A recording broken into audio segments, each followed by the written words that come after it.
Hello friends, नमस्कार। स्वागत है आप सभी का आपके अपने इस YouTube channel GK with Saroj पर। तो दोस्तों, आज की इस वीडियो में हम लोग जानने वाले हैं मॉडर्न हिस्ट्री, आधुनिक भारत का इतिहास। जो आधुनिक भारत का इतिहास जो है उसका जो पहला चैप्टर है, उस चैप्टर का नाम क्या है? भारत में यूरोपीय कंपनियों का आगमन। तो पहले चैप्टर से संबंधित जितने भी महत्वपूर्ण तथ्य हैं उस तथ्य को इस वीडियो में देखने वाले हैं। मतलब कि पहला जो चैप्टर है आधुनिक भारत का इतिहास, उससे संबंधित जितने भी महत्वपूर्ण प्रश्न बनते हैं वन लाइनर, तो उसको इस वीडियो में कवर करने वाले हैं। वीडियो रहेगा 8 से 10 मिनट का। वीडियो को लाइक शेयर ज़रूर कीजिए, अच्छा लगता है तो, और चैनल पर नए हैं तो सब्सक्राइब कर लीजिए। चलिए वीडियो को स्टार्ट करते हैं। पहला जो तथ्य है 15 से 11 ईस्वी। 15 से 11 ईस्वी को पुर्तगालियों के द्वारा मलाया द्वीप पर स्थित मलका पर कब्जा कर लिया। ठीक है, तो 15 से 11 ईस्वी में पुर्तगालियों के द्वारा मलाया द्वीप स्थित मलका पर कब्जा कर लिया। एंड दूसरा तथ्य है 15 से 15 ईस्वी फारस की खाड़ी के मुहाने स्थित हरमुज बंदरगाह पर पुर्तगालियों के द्वारा कब्जा कर लिया गया। ओके, क्या कह रहा है दूसरा? 15 से 15 ईस्वी फारस की खाड़ी के मुहाने स्थित हरमुज बंदरगाह पर पुर्तगालियों के द्वारा कब्जा कर लिया गया। तो हरमुज बंदरगाह पर कौन कब्जा किया? पुर्तगाली। ठीक है।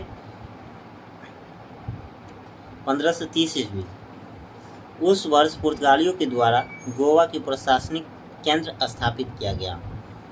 तो 15 से 30 ईस्वी में गोवा की प्रशासनिक केंद्र स्थापित किया और पुर्तगालियों के द्वारा। एंड नेक्स्ट 15 से 40 ईस्वी। 15 से 40 ईस्वी प्रथम जेसिट मिशन फादर आका बीबा एवं फादर मार्शरेट अकबर के दरबार पहुंचा। ठीक है, 15 से 40 ईस्वी है। 15 से 40 प्रथम जेसिट मिशन फादर आका बीबा एवं फादर मार्शरेट अकबर के दरबार पहुंचा। 15 से 60 ईस्वी इस वर्ष पुर्तगालियों के द्वारा प्रथम ईसाई धार्मिक न्यायालय की स्थापना, और इस न्यायालय का उद्देश्य विधर्मी लोगों को सजा करना था। ठीक है, यानी सजा देना था। और ये 16 से 12 ईस्वी सूरत में इसी वर्ष अंग्रेज कप्तान थॉमस बेस्ट के नेतृत्व की सेना की पुर्तगालियों को पराजित किया था।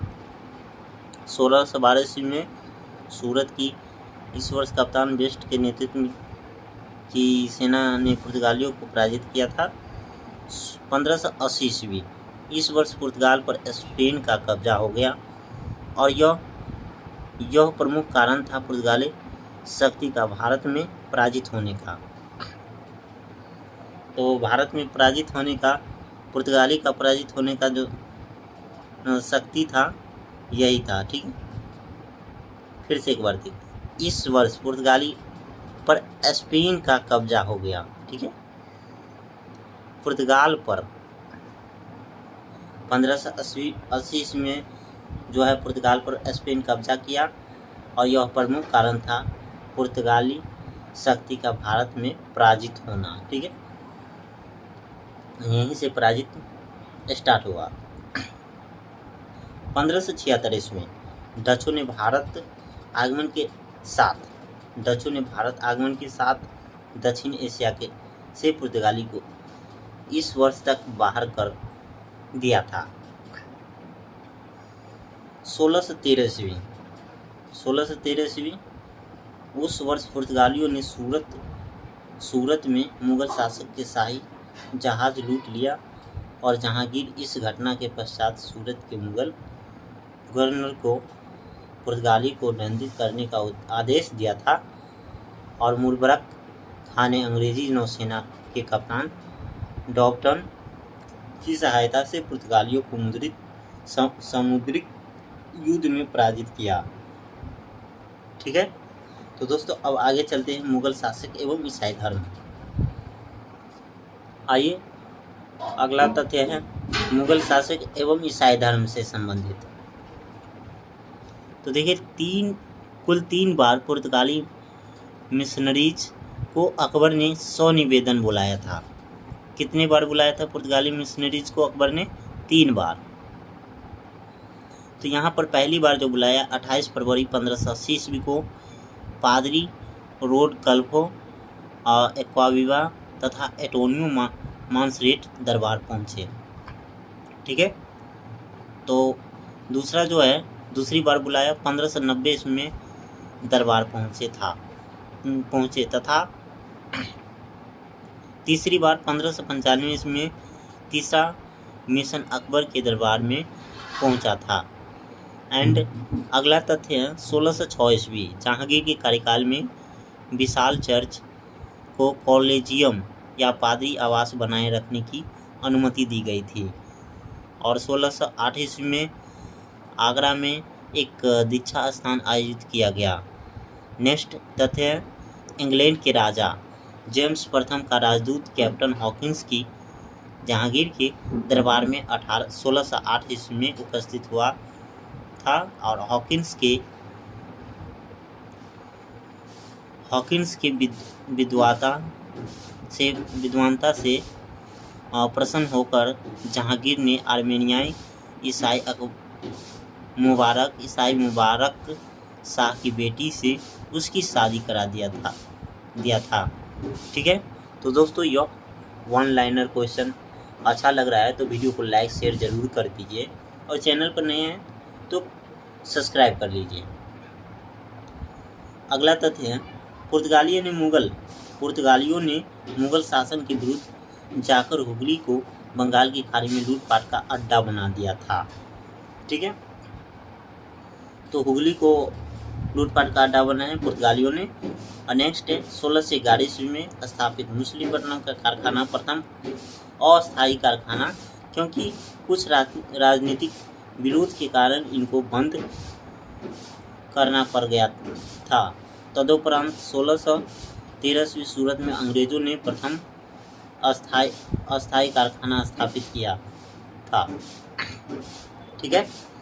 नेक्स्ट है 1688 ईस्वी में बम्बई एवं पश्चिमी समुद्र में मुगल बंदरगाहों को घेरा डाला एवं मक्का जाने वाले जहाज यात्री को बंदी बनाने का प्रयास किया। इस कृत्य से गुस्साए औरंगजेब ने अंग्रेजों को भारत छोड़ने का आदेश दिया था और मुगल शासक ने अंग्रेजों को माफ़ी मांगने पर मजबूर कर दिया था। नेक्स्ट है भारत में व्यापारिक विस्तार के लिए अंग्रेज फ्रांसीसी संघर्ष हुए थे और जिसमें विजय रहे। इस विजय का प्रमुख कारण अंग्रेजी नौसेना का मजबूत होना था। ठीक है। और 1580 ईस्वी में पुर्तगाल का स्पेन के साथ जुड़ गया। 1580 में पुर्तगाल का स्पेन के साथ जुड़ गया एवं स्पेन पतन के साथ पुर्तगाल का भी पतन हो गया। 1632 ईस्वी, चलिए 1632 में आगे ऊपर ले चलते हैं। आइए हम लोग यहाँ थे 1632 ईस्वी में पटना में 1632 में पटना में डच ईस्ट इंडिया कंपनी का प्रवेश द्वार था जो आर्थिक तंगी के कारण बंद हो गया। वर्तमान में पटना लॉ कॉलेज उसी स्थान पर अवस्थित है। ठीक है। नेक्स्ट है नील की सबसे सर्वोच्च किस्म यहाँ पर बनाया में तैयार की जाती थी। ये बनाया नहीं बयाना होगा, पहले या होगा फिर ना होगा। नील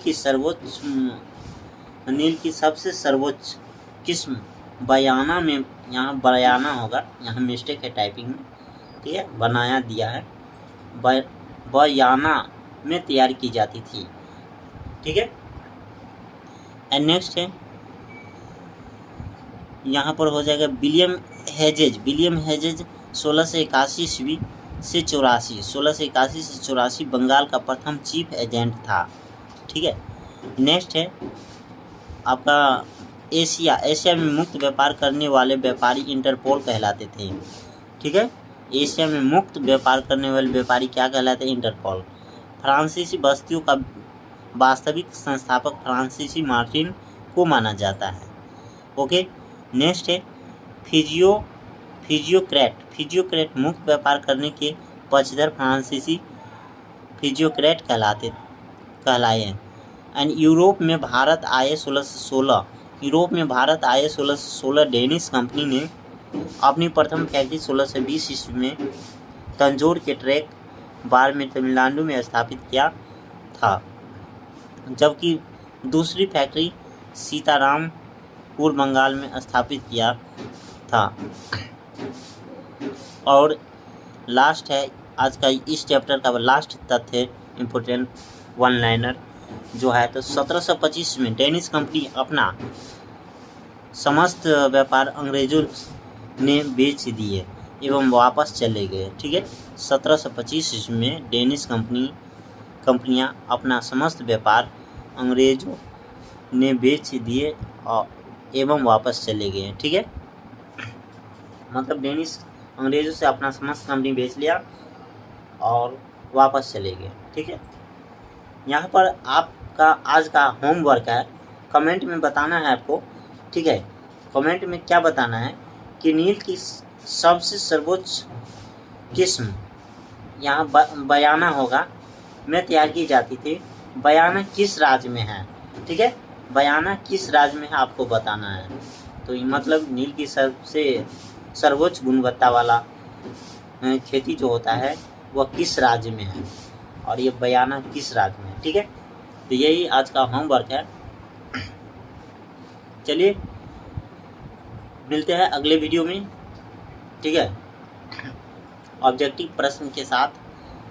तो जो आप लोगों को दिए हैं 6 पार्ट ऑब्जेक्टिव का हो गया है, आज 7वां पार्ट के साथ मिलेंगे। चलिए, थैंक यू, धन्यवाद। वीडियो को लाइक शेयर जरूर कीजिए, चैनल पर नए हैं सब्सक्राइब कर लीजिए।